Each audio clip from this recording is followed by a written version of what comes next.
So I started thinking about it, and I was like, oh shoot, she's going to tell somebody. So I told her, do not tell anybody. And she said, don't worry, I haven't told anybody except for my dad. And I was like, why would you tell your dad? Like, that makes no sense to me. Who goes and tells their dad something like this? Why not tell, like, one of your friends at school? No, your dad. So she's like, oh, but it's okay. We're really close, and he's not going to tell anybody. Well, guess what? He told my mom. What's up, guys? So today I have a story for you guys that is actually inspired by a trip that I'm taking. I'm really excited about it. My family is going to Disney World for the first time ever, as, like, probably our last, like, family trip where we're all, like, able to get time off and everything. But, when I was growing up, we used to go to Disneyland 3 times a year, and in this whole, like, planning of trips, of this trip, it reminded me of this lie that I told to one of my friends when I went to Disneyland when I was, like, probably 13, maybe, like, 12, I don't know. But, so I thought I would share it with you guys because it's super embarrassing and horrifying, and I can't believe I'm telling it, but it should be a good story. So this trip that we took to Disneyland when I was like 13, I had this best friend that lived next door, and she was going to be going on this trip with us. She was older than me. She was like 17 and I was like 13. She was like 4 years older than me. But our parents were really good friends, and so I'd known her for years.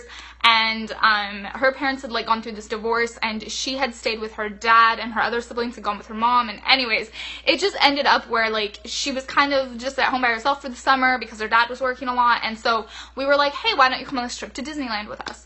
And she was like, yeah. And so it got down to the last day, like the day we were leaving, and she calls us and she's like, hey, I'm not gonna go. And I was like, what do you mean you're not gonna go?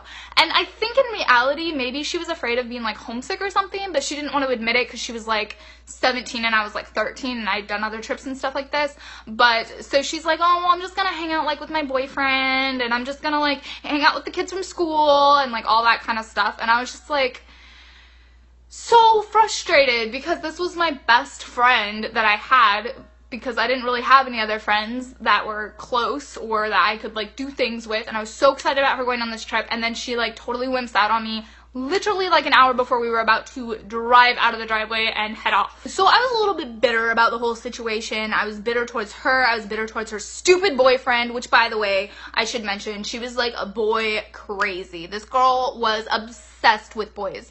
If she didn't have a boyfriend, she was like trying to get one, you know what I mean? Like, she couldn't be alone. She was like obsessed, and all she ever talked about was like boys, boys, boys. And so being her friend, I knew which boys she liked. I knew like what kind of boys she liked. I knew like what pop celebrities she was into, all of that stuff. And you know, we would like watch TV together or like do different things together, so I had an idea of what she was into. But I was really bitter towards her. I was jealous of her boyfriend and her new high school friends because I was only 13. I wasn't in high school yet, and she'd made all these new friends, and I felt like I was just being kind of left in the dust. And then she was supposed to go with me on this trip, and I was super excited about it because all school year we hadn't really been able to do a whole lot. And then she stays home for her boyfriend, which I really, once again, think it was just like her being afraid of like getting homesick or something like that. But at the time when she's like, oh, it's my boyfriend and my friends, I was just like, really, girl? Like, you're gonna just like leave me and go with your friends? You suck. What's ironic is that while we were planning this trip and like before we actually left, there was a contest going on. And this was back when Disney used to do these big contests where you could win like a day with your favorite Disney celebrity, or you could win like a chance to meet them, or you get flown out and you get this treatment or whatever. And it was generally like a thing where you like bought products like Danimals, and then like you could enter you to win like little codes and all of that stuff. I don't know if any of you guys remember that. I don't know, Disney might still do that. I don't know. I don't think they do.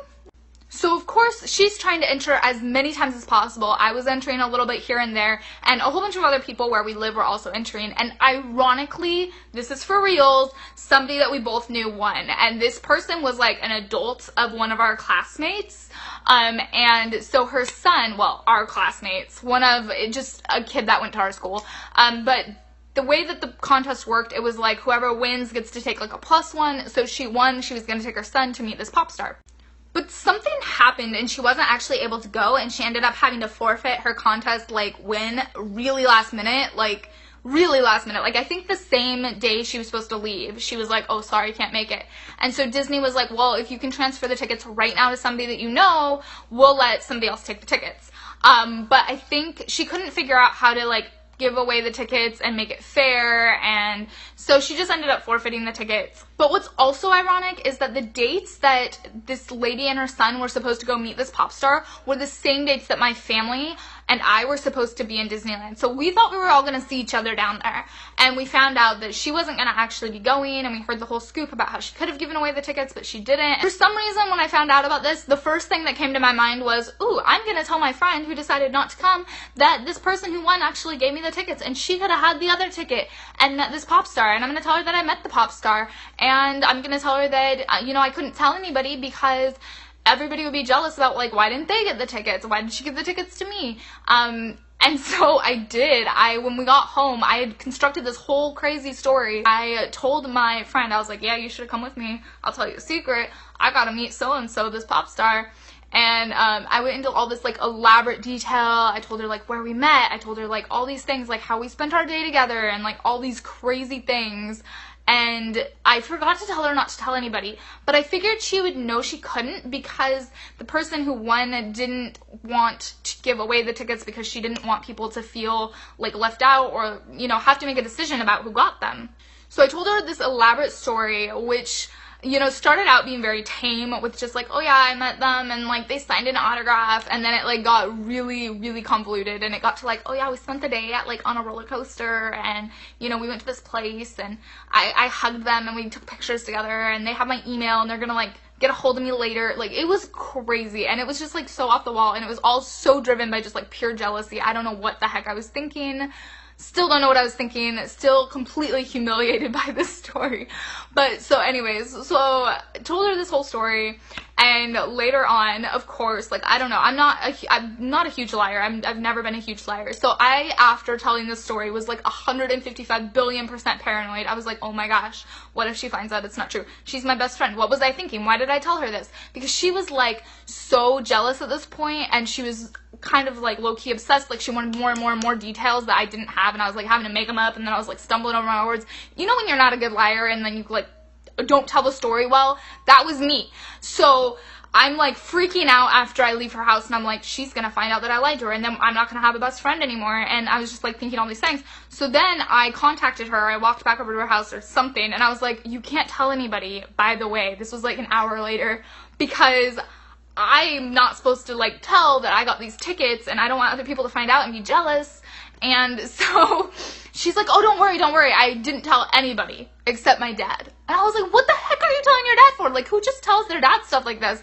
Because, I mean, is your dad a friend from school? No. Who's going to be impressed by this story? A friend from school. Why would you tell your dad? It didn't make any sense to me whatsoever that she would tell her dad. And she's like, well, I'm really close to my dad. Like, we have a good relationship. He's not going to tell anybody. Well, guess what? He told my mom. He told my mom this whole story, which of course my mom knows is fake, because she's like at Disneyland with me, and she knows this didn't happen, and she knows this person that won the tickets, and she knows she didn't give the tickets to me. And so I literally, to this day, we've never talked about it. My mom brought it up once, and she's like, so I heard that you went on this like little date with this pop star. And I was just like, oh my gosh. And we had this whole like conversation about it, kind of like, she didn't really go into any details, I didn't really go into any details. And what ended up happening was she was just like, yeah, I don't really like trust you with this particular friend, because obviously like you're lying around them and they're a bad influence on you. So I didn't get to see that friend for a long time. So I didn't lose my friend because she found out that I lied to her. I lost my friend because my mom found out that I lied to her and then told me I couldn't be around her anymore.